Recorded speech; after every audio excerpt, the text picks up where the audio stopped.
Hello, Steve White, Trek Boy 89 for Steve Arts 89. Well, Star Trek Strange New Worlds released a new clip. I think it was shown at New York Comic Con, and it was actually good. I was kind of shocked on several levels. One, it was good. Two, it's actually the first scene of the first episode of the next season. Last season was a cliffhanger, a fairly big and perplexing one, because Pike was just standing there lost and not knowing what to do next, and everyone's asking him, what's the next order, Captain? And it was a worry, because I'm like, there is this suggestion that they've made Pike weak and ineffectual, and he blah blah blah, but he was only overwhelmed for another moment, and then he starts asking the crew members for ideas because he didn't know what to do next, and between the group they put together a plan. And that's what Star Trek and Starfleet is. It's people working together, people putting together all their differences and all their abilities and working as a team to solve problems. Not what they do in Discovery, which is one superhero captain who fixes everything and is just a god, like Michael Burnham. This is actually a crew working together, a crew of individuals. Their diversity is a strength. Their unity is a strength. It's Star Trek. So this was a good scene. Now, the idea they come up with is they're going to tag the Gorn ship so they don't lose the crew, and they work out they can do it by firing a dud torpedo at them, which is secretly a tag. But in order to do that, they have to break through the shields, so they have to ram the ship with their own shields so they can break through their shields and then shoot the torpedoes and leave. One of them is going to be a real torpedo, and the other one is actually just going to lodge itself on the outside of the ship or something, and they won't realise what it is. So they do that.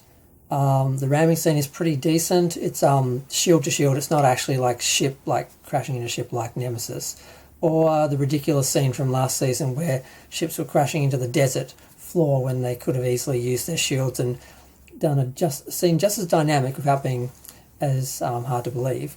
But this looks good. And then they go to warp. And there's a moment where they go to warp and Pike says, hang on guys, or something, meaning, the other guys he's just sort of left that they're going to hope to find.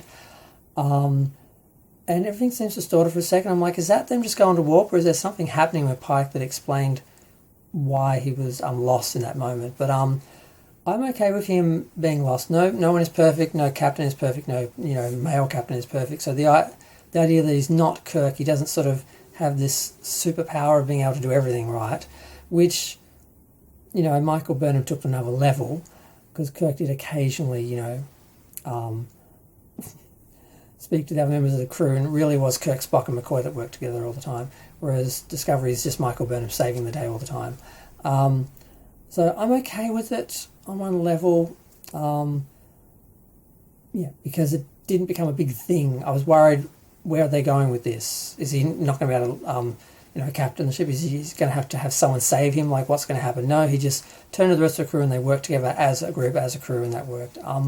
So yeah, I'm surprised that they gave away the opening, because last season ended on a cliffhanger, and I'm like, what's going to happen next? Now I know. I don't need to watch the next season. I can just go okay, they're going to find the crew later and rescue them, and that's going to be the rest of the episode. So I really think that was a huge mistake, giving away the start of the first episode. That's why you have cliffhangers. Why would you give away the beginning of a cliffhanger? It's really symbolic of this show. Such a mix of brilliance and stupidity. Like the first look video of the crew turning into Vulcans and somehow genetically having memories and prejudices and attitudes that couldn't be in genetics, and just ridiculousness and just horrible, awful, everything about it, from Pike's hair, everything is just woeful and cringe and embarrassing. And then they have a scene like this, which is brilliant, but they shouldn't have shown. There must have been other scenes from this episode or other episodes that are done as well as this. They could have given us just as an example of what's coming next season without giving away the start of the next episode and just neutering the cliffhanger. So yeah, like I said, great clip. Makes me feel better about the show. Like, maybe all the episodes won't suck. I have a love-hate relationship with Strange New Worlds. Some episodes are good, some episodes were bad. A couple episodes are great, and a couple episodes were so abysmal I just couldn't comprehend it. So I'm still trying to process some of the things they did in season 2.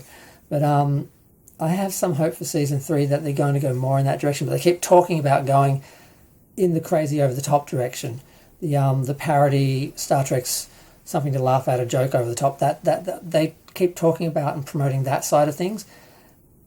But I'm hoping they go in the other direction like this clip. I'm hoping this is sort of an attempt to show that side of the show. But that's really what it should be. But I'm going to go.